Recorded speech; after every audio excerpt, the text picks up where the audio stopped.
आज का वीडियो शुरू करते हैं हम चुंबक से। इसके पहले हमने आपको बताया था कि किस प्रकार धारावाही चालक के समीप चुंबकत्व उत्पन्न होता है। चुंबकत्व क्या होता है उसके लिए चुंबक पढ़ लें। चुंबक क्या होता है कि चुंबक एक ऐसा पदार्थ होता है जो लोहे की वस्तुओं को अपनी ओर आकर्षित करता है।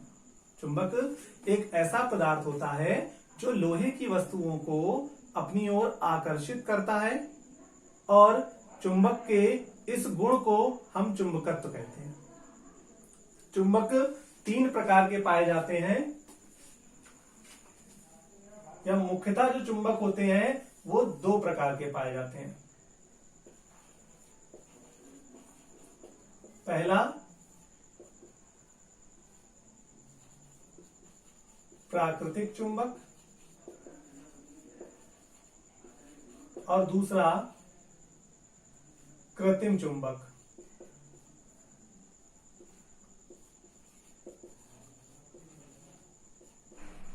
कृत्रिम चुंबक जो होता है उसको हम बोलते हैं वैद्युत चुंबक।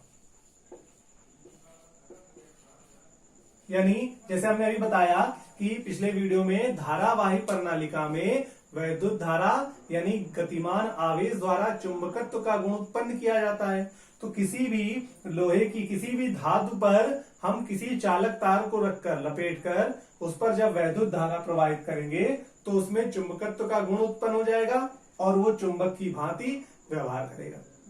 तो कृत्रिम चुंबक यानी वैद्युत द्वारा चुंबक बनाना। प्राकृतिक चुंबक जो होते हैं वो दो प्रकार के होते हैं। पहला होता है क्षण चुंबक और दूसरा होता है घोड़ा नाल चुंबक।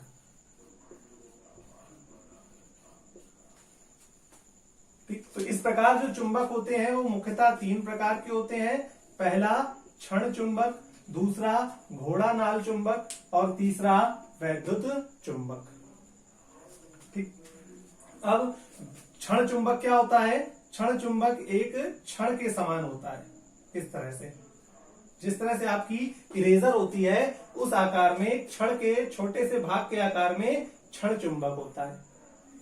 घोड़ा नाल चुंबक जो होता है वो यू शेप में होता है, इसे हम घोड़ा नाल चुंबक कहते हैं। और वैद्युत चुंबक हम किसी भी तरह का बना सकते हैं। जैसा हम धातु की आकृति आकार रखेंगे वैसा ही वैद्युत चुंबक हो जाएगा। तो क्षण चुंबक और घोड़ा नाल चुंबक में मुख्यतः दो प्रकार, क्षण चुंबक और घोड़ा नाल चुंबक में ही आकार होता है। पहला क्षण चुंबक जो होता है वो क्षण की तरह है और घोड़ा नाल चुंबक जो होता है वो यू के शेप में होता है। फिर देखिए क्षण चुंबक की विशेषताएं।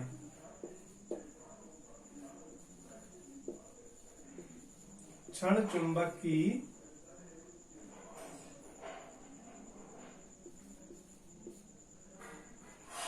विशेषताएं या गुण।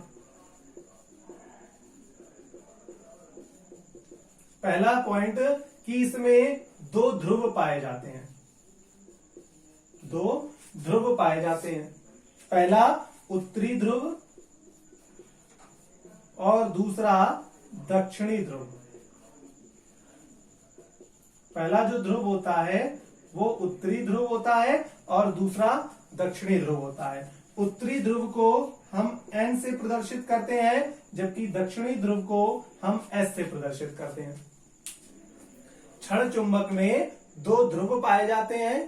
पहले ध्रुव को हम बोलते हैं उत्तरी ध्रुव, दूसरे ध्रुव को हम बोलते हैं दक्षिणी ध्रुव। उत्तरी ध्रुव को N से और दक्षिणी ध्रुव को S से प्रदर्शित करते हैं। दूसरी विशेषता क्या होती है कि अगर हम किसी क्षण चुंबक को स्वतंत्रता पूर्वक लटका दें, अगर हम किसी क्षण चुंबक को स्वतंत्रता पूर्वक लटका दें तो वह नॉर्थ साउथ डायरेक्शन में ही आकर रुकेगा।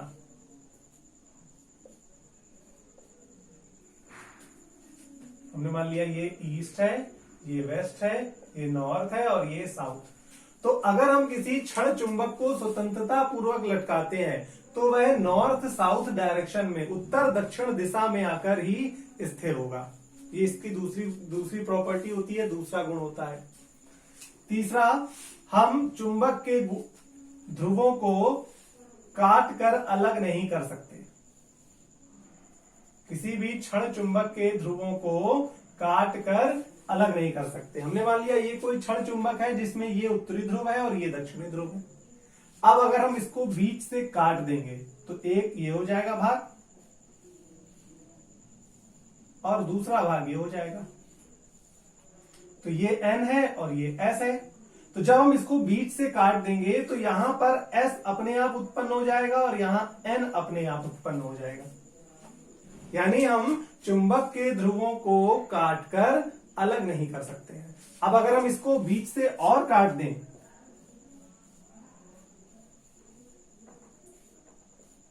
यानी एक चुंबक के 4 भाग कर लें तो यहां N था, यहां S उत्पन्न हो जाएगा, यहां S था तो यहां N उत्पन्न हो जाएगा। इसी प्रकार यहां N था, यहां S उत्पन्न हो जाएगा, यहां S था तो यहां N उत्पन्न हो जाएगा। यानी हम चुंबक के ध्रुवों को काट कर कभी भी अलग नहीं कर सकते हैं। अगला पॉइंट, वैद्युत आवेश की तरह जो चुंबकीय ध्रुव होते हैं, समान ध्रुव एक दूसरे को प्रतिकर्षित करते हैं, जबकि विपरीत ध्रुव एक दूसरे को आकर्षित करते हैं। चुंबक जिस प्रकार आवेश होते हैं कि समान आवेश एक दूसरे को प्रतिकर्षित करते हैं और विपरीत आवेश एक दूसरे को आकर्षित करते हैं, उसी प्रकार चुंबक के समान ध्रुव एक दूसरे को प्रतिकर्षित करते हैं और विपरीत ध्रुव एक दूसरे को आकर्षित करते हैं। ये थे आपके क्षण चुंबक की विशेषताएं। फिर देखिए चुंबकीय क्षेत्र क्या होता है।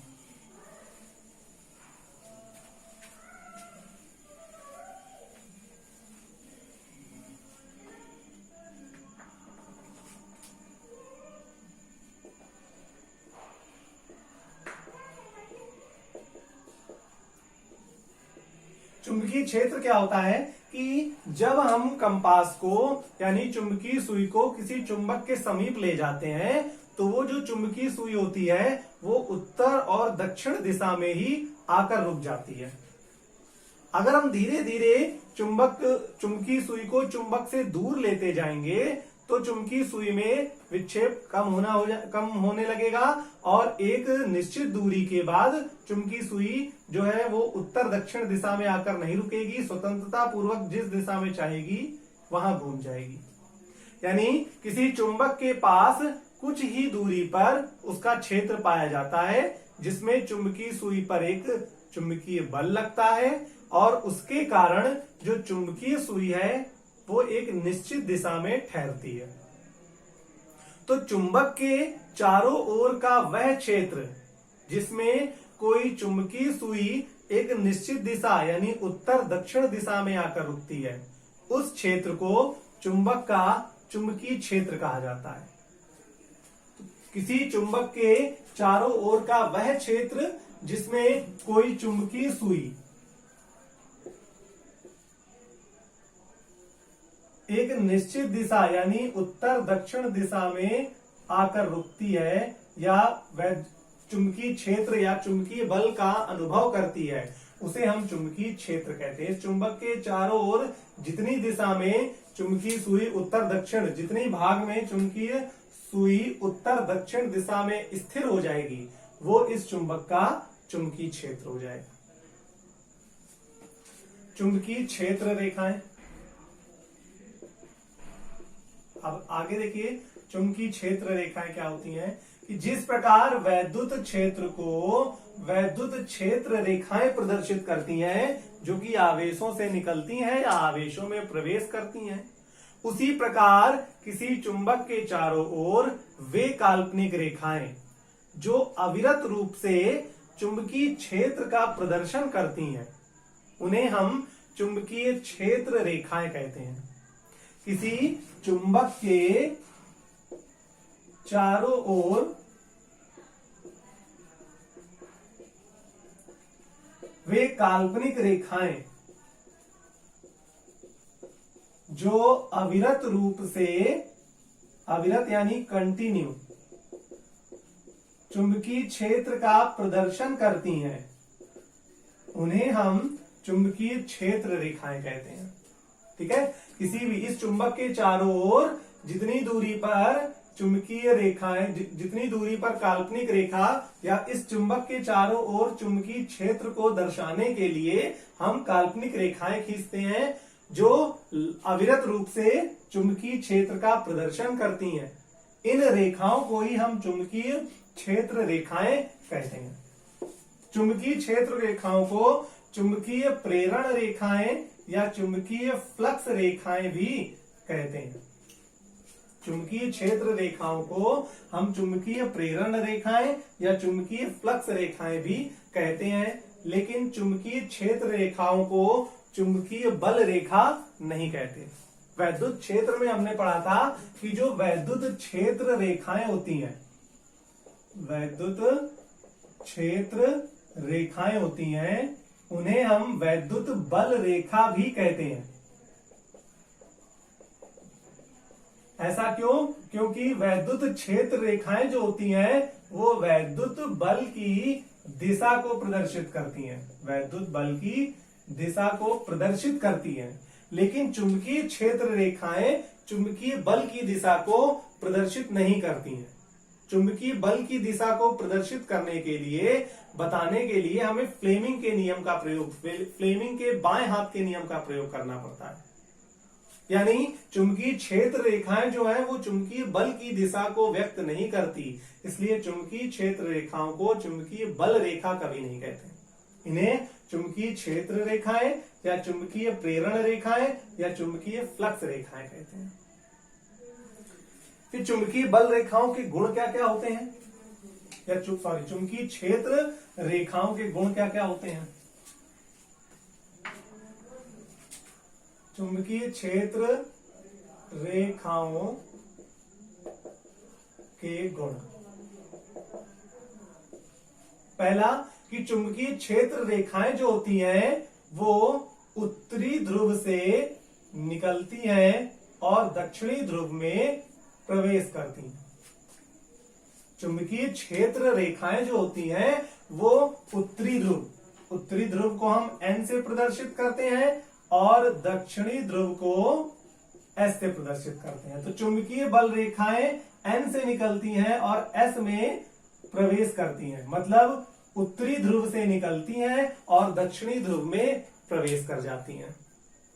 तो ये इनका पहला गुण होता है कि चुंबकीय बल रेखाएं उत्तरी ध्रुव से निकलती हैं और दक्षिणी ध्रुव में प्रवेश कर जाती हैं।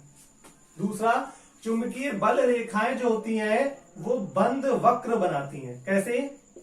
हमने बताया कि चुंबकीय बल रेखाएं उत्तरी ध्रुव से निकलती हैं और दक्षिणी ध्रुव में प्रवेश करती हैं, और दक्षिणी ध्रुव में प्रवेश करने के बाद ये वापस उत्तरी ध्रुव की ओर चली जाती हैं।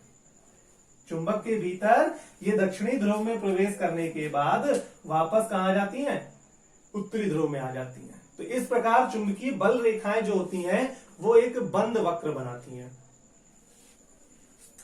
तीसरा, कि यदि हम चुंबकीय बल रेखाओं के किसी बिंदु पर, हमने मान लिया कि ये चुंबकीय बल रेखा है और इस चुंबकीय बल रेखा के इस बिंदु पर कोई स्पर्श रेखा खींचते हैं, तो ये स्पर्श रेखा चुंबकीय क्षेत्र की दिशा को व्यक्त करती है। अर्थात चुंबकीय बल रेखाओं के किसी बिंदु पर खींची गई स्पर्श रेखा चुंबकीय क्षेत्र की दिशा को व्यक्त करती है। ये इसका तीसरा गुण होता है। चौथा गुण होता है कि दो चुंबकीय क्षेत्र रेखाएं एक दूसरे को कभी नहीं काटती, कभी नहीं काटती। दो चुंबकीय क्षेत्र रेखाएं, जिस प्रकार दो वैद्युत क्षेत्र रेखाएं एक दूसरे को कभी नहीं काटती, अगर काटती हैं तो उस बिंदु पर दो स्पर्श रेखा खींची जा सकती हैं, यानी कि उस बिंदु पर वैद्युत क्षेत्र की दो दिशा होगी, जो कि असंभव है। उसी प्रकार चुंबकीय बल रेखाएं, दो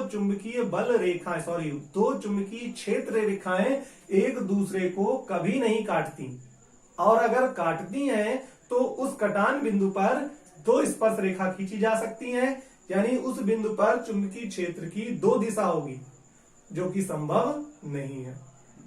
ये क्वेश्चन बोर्ड में भी एक नंबर का कभी कभी पूछा जाता है कि चुंबकीय क्षेत्र रेखाएं एक दूसरे को कभी क्यों नहीं काटती।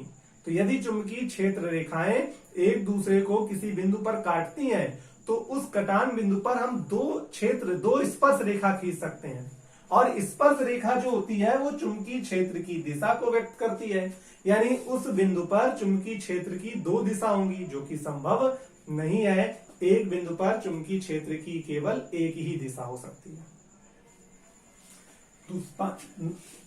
अगला गुण है कि जिन स्थानों पर चुंबकीय बल रेखाएं पास पास होती हैं, जिन स्थानों पर चुंबकीय क्षेत्र रेखाएं पास पास होती हैं, वहां चुंबकीय क्षेत्र प्रबल होता है, और जिन स्थानों पर चुंबकीय क्षेत्र रेखाएं दूर होती जाती हैं, वहां चुंबकीय क्षेत्र दुर्बल होता है। तो चुंबक के समीप या चुंबक के ध्रुवों पर इस तरह से हमने मान लिया, ये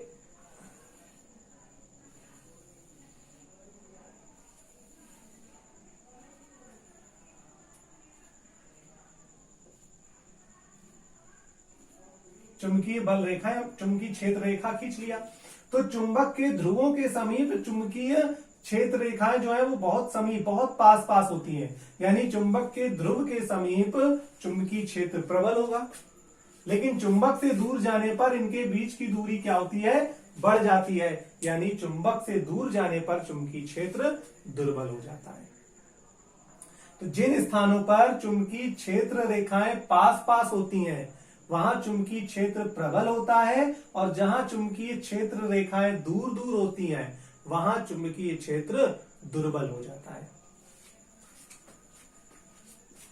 अगला गुण है कि यदि किसी स्थान पर चुंबकीय क्षेत्र रेखाएं एक दूसरे के समांतर व समदूरस्थ हैं, यदि किसी स्थान पर चुंबकीय क्षेत्र रेखाएं एक दूसरे के समांतर व समदूरस्थ हैं, तो ये रेखाएं एक समान